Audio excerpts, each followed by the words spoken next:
Hello class.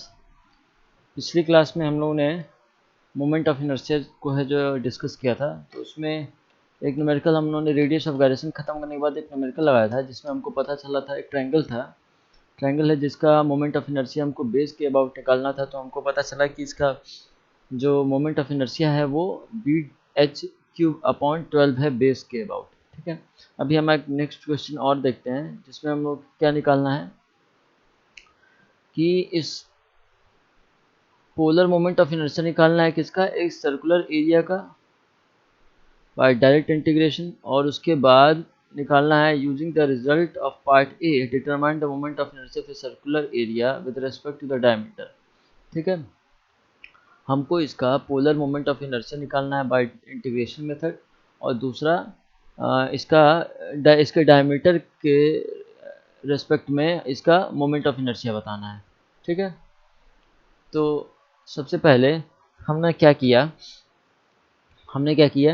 कि एक small circular ring जो है वो इसमें एज्यूम कर लिया। हम लोगों ने क्या किया कि एक रिंग जो है इसमें एज्यूम किया। ठीक है, एज्यूम किया जिसका जो रेडियस है वो u है, और जो मेन सर्किल है उसका रेडियस जो है वो r है ना। ठीक, और इसका जो थिकनेस हमने माना वो du माना। क्या माना? du। एक बार फिर से हम लोग देखते हैं।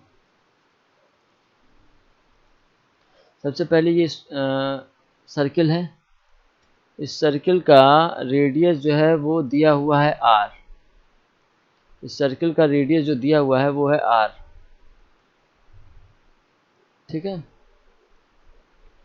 और उसके बाद जो उसके बाद हम लोगों ने क्या किया कि एक सर्किल इसमें एज्यूम किया, एक छोटा सा रिंग जो है वो हमने इसमें एज्यूम किया जिसका थिकनेस जो है वो du दिया हुआ है। जिसका थिकनेस जो है वो du दिया हुआ है। ठीक है, और वो O पॉइंट से u डिस्टेंस पे लाई कर रहा है, यानी इस रिंग का जो रेडियस है वो u है। ठीक है, अब हम क्या करें कि अगर इसका एरिया लिखने के लिए इक्वेशन करें तो क्या होगा, N angular differential area element is chosen, जिससे एलिमेंटल एरिया चूज किया गया, जो हम लोगों ने अभी बताया, जो मैंने अभी बताया कि एक रिंग जो है हम लोगों ने एज्यूम किया, उसमें लिखा हुआ है कि एंगुलर डिफरेंशियल एरिया को हम लोगों ने चूज किया। तो उसके बाद उसका पोलर मोमेंट ऑफ इनर्शिया निकालना है। तो पोलर मोमेंट ऑफ इनर्शिया क्या होता है, u का स्क्वायर परपेंडिकुलर डिस्टेंस का square into area, perpendicular distance का स्क्वायर इंटू एरिया। जहाँ पे एरिया हम निकालेंगे तो क्या होगा, इसका एरिया पेरीमीटर इंटू इसका थिकनेस।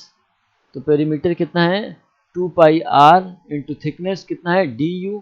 हम क्या लिख सकते हैं, इसका पेरीमीटर कितना होगा, जो हम लोगों ने एलिमेंटल रिंग माना हुआ है, एलिमेंट जो चूज किया हुआ है उसका अगर हम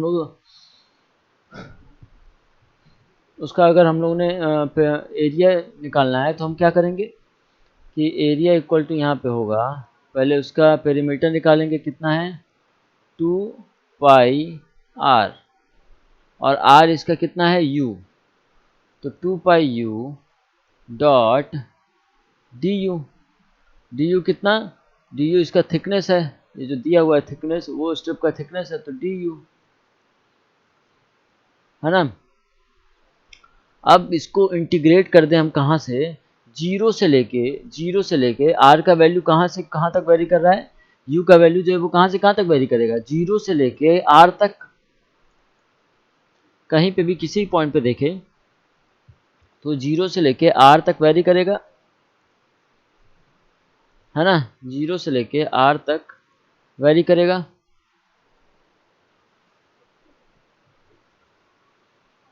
ठीक है,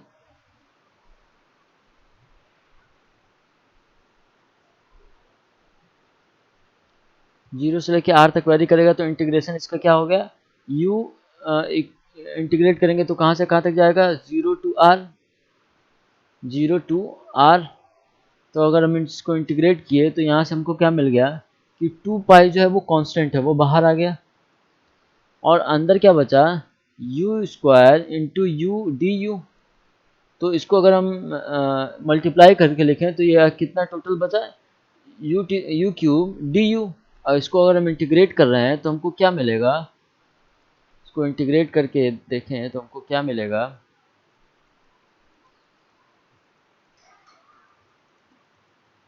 इसको अगर हम इंटीग्रेट करके देखें तो हमको क्या मिलेगा, इसको इंटीग्रेट करके यहाँ पे लिख रहे हैं हम, ठीक है। तो वो होगा u to the power 4 divided by 4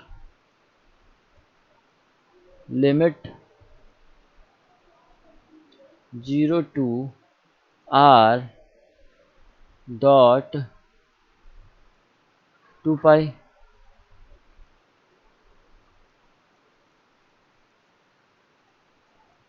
इसको सॉल्व करके लिखें तो हमको क्या मिलेगा, r 2 pi r to the power 4 divided by 4 minus 0। तो यहाँ पे ये वैल्यू आएगा कितना, pi r to the power 4 divided by 2। तो ये हमको मिला क्या, इसका J nought, polar moment of inertia. अच्छा एक चीज़ और, अगर हम इसको डायमीटर के फॉर्म में लिखना चाहें, अगर हम इसको क्या करें डायमीटर के फॉर्म में लिखना चाहें तो हम क्या R इक्वल टू हम क्या लिख सकते हैं d/2, अगर इसके डायमीटर के फॉर्म में लिखना चाहें तो हमको क्या मिलेगा, जे नॉट इक्वल टू क्या होगा, पाई r की जगह d/2 to the power 4 into 2, ठीक है। तो इसको सॉल्व करेंगे तो हमको क्या मिलेगा, pi d to the power 4 divided by 2 4 8 16 2 4 8 16 32, ठीक है। तो इसका वैल्यू आएगा pi D to the power 4 divided by 32, ठीक है। यानी अगर हम लिखें, अगर हम इसको रिमूव करके लिखें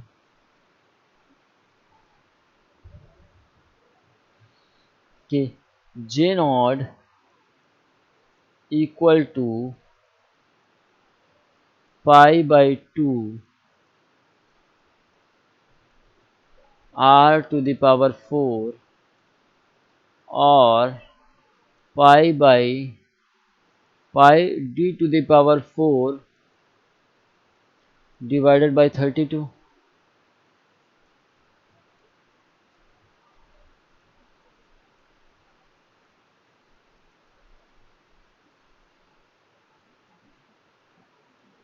है ना। तो ये दोनों वैल्यू जो है वो सेम है, बस हम लोगों ने क्या किया है कि एक को r को जो है वो d के फॉर्म में कन्वर्ट करके पुट कर दिया, d/2, ठीक है। इसके आगे दूसरा वाला पार्ट अगर हमको सॉल्व करना है, using the result of part A part का जो रिजल्ट आया, ए पार्ट का जो ये रिजल्ट आया, ठीक है, determine the moment of inertia of a circular area with respect to diameter. अब डायमीटर के रिस्पेक्ट में हमको ये बताना है कि इसका मोमेंट ऑफ इनर्शिया कितना आ रहा है। अब पोलर मोमेंट ऑफ इनर्शिया तो निकल गया, अब मोमेंट ऑफ इनर्शिया निकालना है। तो moment of inertia, polar moment of inertia क्या होता है, अब इसको रिमूव करके एक बार और लिखें तो जे नॉट इक्वल टू क्या होता है, polar moment of inertia equal to I x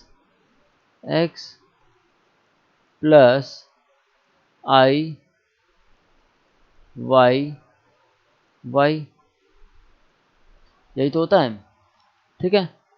और क्योंकि ये सर्किल है तो हमको पता है कि हम कोई भी एक्सिस ले लें, एक्स एक्सिस या वाई एक्सिस, कोई भी एक्सिस ले लें, ये एक्सिस के अबाउट सिमेट्री में होगा। ठीक है, तो जब एक्सिस के अबाउट सिमेट्री में होगा, जब एक्सिस के अबाउट सिमेट्री में होगा तो क्या होगा, जब एक्सिस के अबाउट सिमेट्री में होगा तो क्या होगा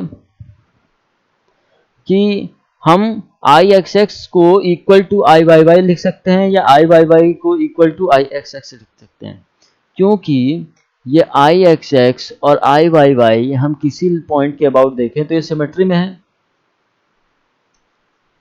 हम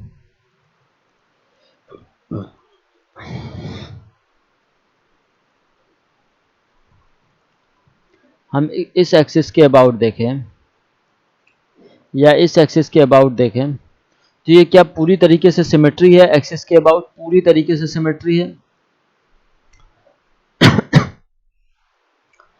तो हम क्या लिख सकते हैं यहाँ पे, तो हम क्या लिख सकते हैं, I x X equal to I Y Y symmetry के बेसिस पे। तो यहाँ पे जे नॉट इक्वल टू हम लिख सकते हैं 2i(x(x), क्यों, क्योंकि i(x(x) जो है वो बराबर है i y y के, है ना। और जे नॉट का वैल्यू हमको पता है कि π/2 r⁴ है। तो यहाँ से अगर हम लिखें i(x(x) equal to j/2 j/2, ठीक है। तो यहाँ से j/2 अगर लिखने का मतलब कि i(x(x) जो है वो होगा कितना, पाई r⁴ डिवाइडेड बाई 4, ठीक है। और वही r की जगह अगर हम इसको d के फॉर्म में लिखें विद रिस्पेक्ट टू डायमीटर, ठीक है, तो हम इसको d के फॉर्म में कन्वर्ट कर लें तो क्या होगा,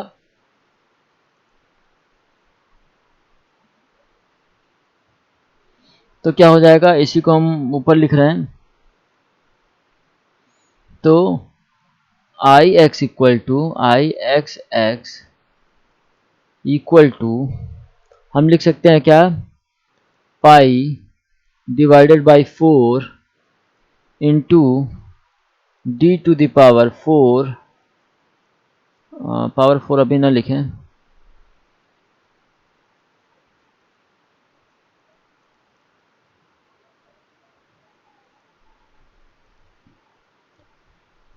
d⁴ d/2 तो यहाँ से हम क्या लिखेंगे इसको, पाई d⁴ और ये कितना हो जाएगा नीचे 2 4 8 16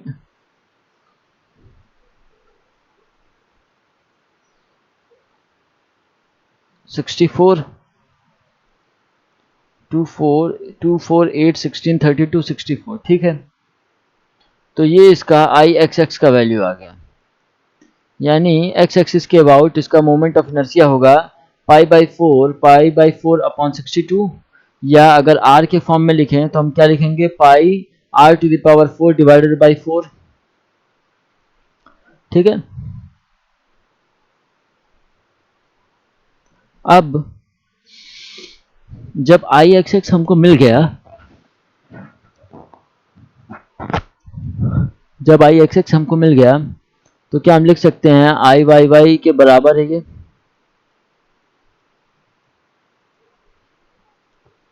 ठीक है। तो यहां से हम क्या लिख सकते हैं कि I x X equal to I Y Y equal to pi d⁴ divided by 62, 64 है ना।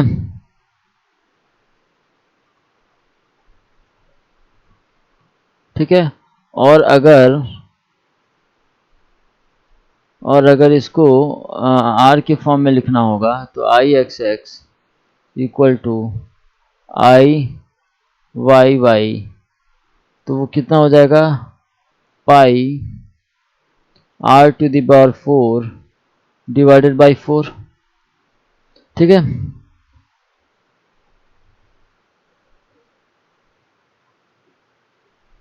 ठीक है। अब इसको आगे हम लोग देखते हैं।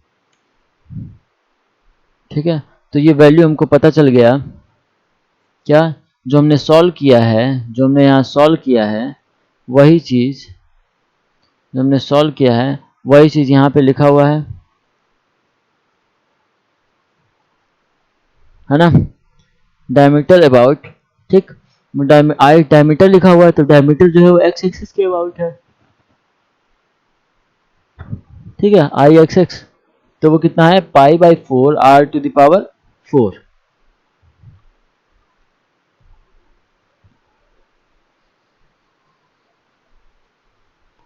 ठीक है, फिर उसके बाद नेक्स्ट देखते हैं।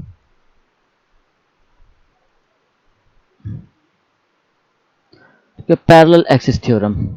पैरेलल एक्सिस थ्योरम में क्या है कि अगर कोई एक्सिस के अबाउट, अगर हम मान लेते हैं कि हम इस बॉडी का, हम बी डैश के अबाउट हम मोमेंट ऑफ इनर्शिया लिख रहे हैं। ठीक है, तो जब हम पैरेलल एक्सिस थ्योरम लिखते हैं, पैरेलल एक्सिस थ्योरम का मतलब ये है कि अगर हम बी के अबाउट, बी से बी डैश के अबाउट इसका मोमेंट ऑफ इनर्शिया लिखते हैं, तो उसका moment of inertia A dash के अबाउट कितना होगा, तो वो होता है क्या कि I A dash equal to I B dash plus A H square. ठीक है, ए एच स्क्वायर या ए डी स्क्वायर, यहाँ पे क्या लिखा हुआ है, एच की जगह डी लिखा हुआ है, तो हम क्या कहेंगे, डी स्क्वायर। ठीक है, तो जब भी हम पैरेलल एक्सिस थ्योरम का यही होता है कि अगर कोई बॉडी है और हम किसी एक एक्सिस के अबाउट उसका मोमेंट ऑफ इनर्शिया निकाल चुके हैं, किसी एक एक्सिस के अबाउट, किसी एक्सिस के अबाउट अगर मोमेंट ऑफ इनर्शिया निकाल चुके हैं और हमको किसी दूसरे एक्सिस के अबाउट इसका मोमेंट ऑफ इनर्शिया पता करना है, तो हमको क्या करना है कि जो एक्सिस से हम मोमेंट ऑफ इनर्शिया निकाल चुके हैं उसमें क्या ऐड कर दें, एरिया इंटू दोनों एक्सिस के बीच का परपेंडिकुलर डिस्टेंस का स्क्वायर। ठीक है, हम उसमें क्या मल्टीप्लाई कर दें, एरिया, बॉडी का एरिया इंटू दोनों एक्सिस के बीच का परपेंडिकुलर डिस्टेंस का स्क्वायर, दोनों एक्सिस के बीच के परपेंडिकुलर डिस्टेंस का स्क्वायर।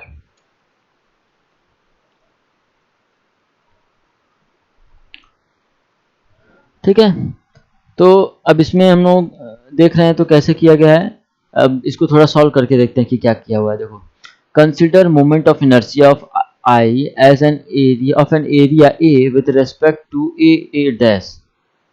ठीक है, अगर A डैश के अबाउट, अगर A डैश के अबाउट, ठीक है, मोमेंट ऑफ इनर्शिया वो ये दिया गया है I equal to integration of y square D a, जहाँ पे वाई स्क्वायर जो है वो उस छोटे से एरिया डी एरिया का एरिया है और y जो है वो इस D A area x axis से ए डैश से उसका परपेंडिकुलर डिस्टेंस है। ठीक है, जब ये लिखा गया है, इस इक्वेशन को जब लिखा गया है तो इसको किससे कंसिडर किया गया है कि वो एरिया, छोटा सा एरिया जो हम जिसको हम कंसिडर कर रहे हैं वो एरिया डी ए इंटू इस पॉइंट से डी एरिया का ए डैश से परपेंडिकुलर डिस्टेंस, ए डैश से परपेंडिकुलर डिस्टेंस, तो परपेंडिकुलर डिस्टेंस कितना है, y, तो कितना हो गया, integration y square D a, integration y square D A. ठीक है, अब हमको पता करना है कि बी बी डैश से इसका मोमेंट ऑफ इनर्शिया कितना है। The axis B B dash passes through the area centroid and is called centroidal axis. ठीक है, अब बी ई डैश जो है वो उसके सेंट्रॉयड से पास कर रहा है, इसलिए उसको हम क्या बोल रहे हैं, सेंट्रॉयडल एक्सिस। ठीक है, तो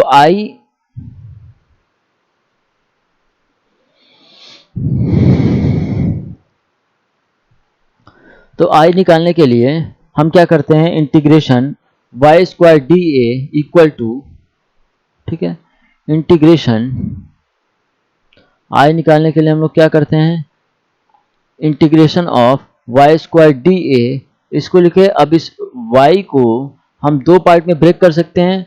y इक्वल टू यहाँ क्या दिया हुआ है, y इक्वल टू हम लिख सकते हैं क्या, y डैश प्लस डी,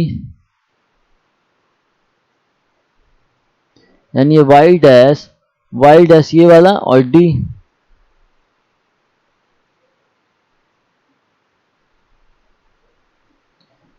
ये y डैश और ये d, यही तो होगा y के बराबर।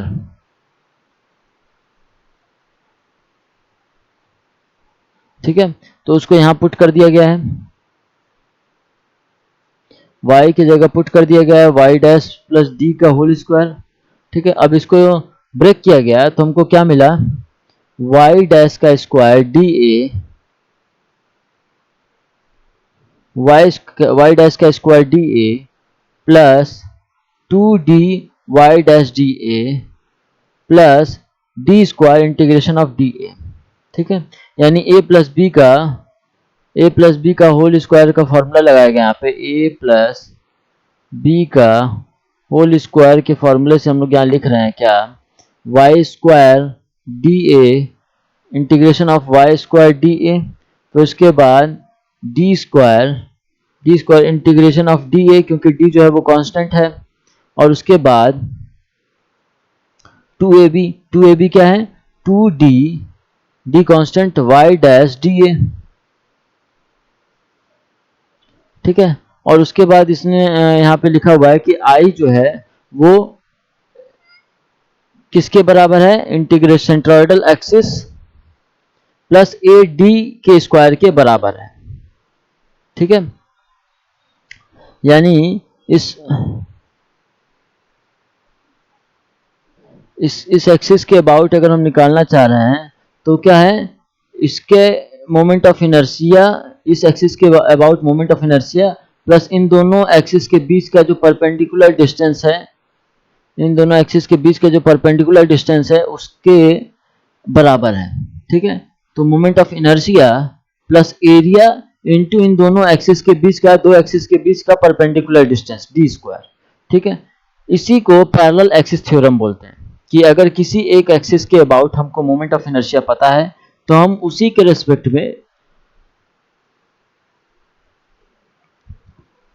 रेस्पेक्ट में हम दूसरे एक्सिस से मोमेंट ऑफ इनर्शिया कैसे लिख सकते हैं। ठीक है, पैरेलल एक्सिस थ्योरम से इसका भी निकाला गया है, तो इसका कितना है, 5/4 पाई r टू द पावर 4 कैसे आया है। अब हमको सिर्फ ये formula use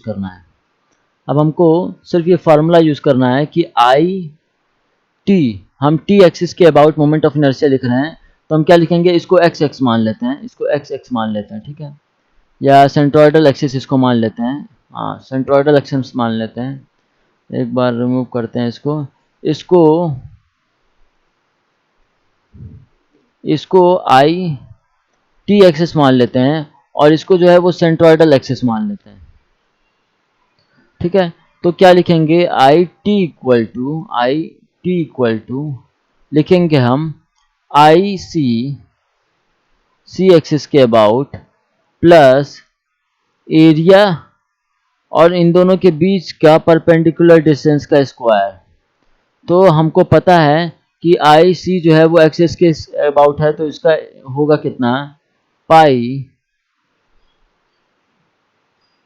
r to the power 4 divided by 4, ठीक है, प्लस एरिया कितना हो जाएगा पाई आर स्क्वायर, और डी डिस्टेंस कितना है इन दोनों के बीच का, इन दोनों के बीच का जो डिस्टेंस है वो कितना है, वो कितना है आर है, तो इनटू आर का स्क्वायर। हम इसको जब सॉल्व करेंगे तो हमको क्या मिलेगा, pi R to the power 4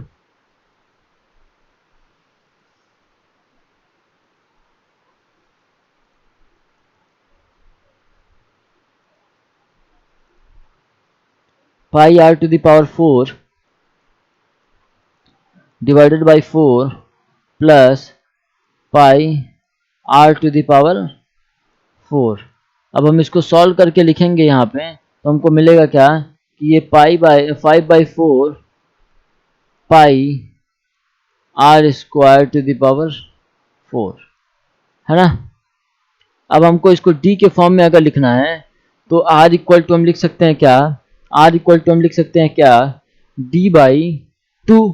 तो यहाँ पे हमको क्या मिल जाएगा 2 4 8 16 64। तो अगर हम r to the power r equal to d by 2 रखते हैं तो ये आ जाएगा 5/64 pi D to the power 4, है ना।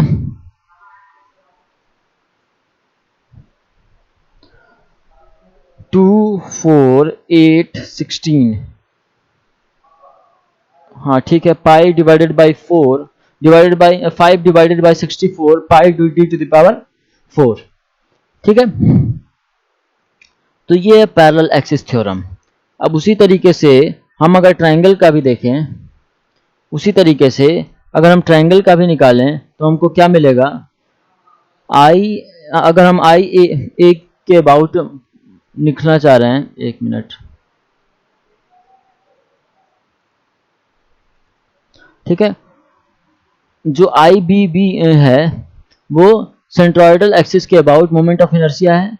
तो हम क्या लिखेंगे centroidal axis plus A D का स्क्वायर, ठीक है। हम जब भी पैरेलल एक्सिस यूज करते हैं तो हम क्या करते हैं कि अगर एक एक्सिस के अबाउट मोमेंट ऑफ इनर्शिया दिया हुआ है, अगर पोलर सेंट्रोइडल एक्सिस के अबाउट अगर इसका मोमेंट ऑफ इनर्शिया दिया गया है तो हम क्या कर सकते हैं कि हम किसी दूसरे एक्सिस के अबाउट इसका मोमेंट ऑफ इनर्शिया निकाल सकते हैं।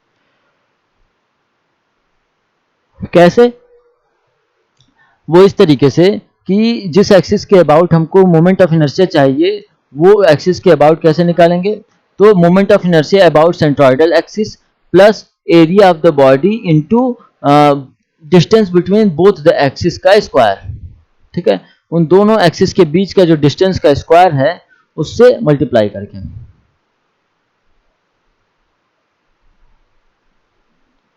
है ना, ठीक है। तो इसको इस ट्रायंगल वाले पार्ट को अगली क्लास में हम लोग एक बार फिर से देखेंगे, डिस्कस करेंगे, जहाँ पे इसका हमको आंसर जो है वो आ रहा है 1/36 BH3, ठीक है, वो आ जाएगा। बस इस क्लास में इतना ही रहने देते हैं, नेक्स्ट क्लास में हम लोग इस मोमेंट ऑफ इनर्शिया पे ट्रायंगल को सॉल्व करेंगे, ठीक है। तो अभी इस क्लास में इतना ही, थैंक यू।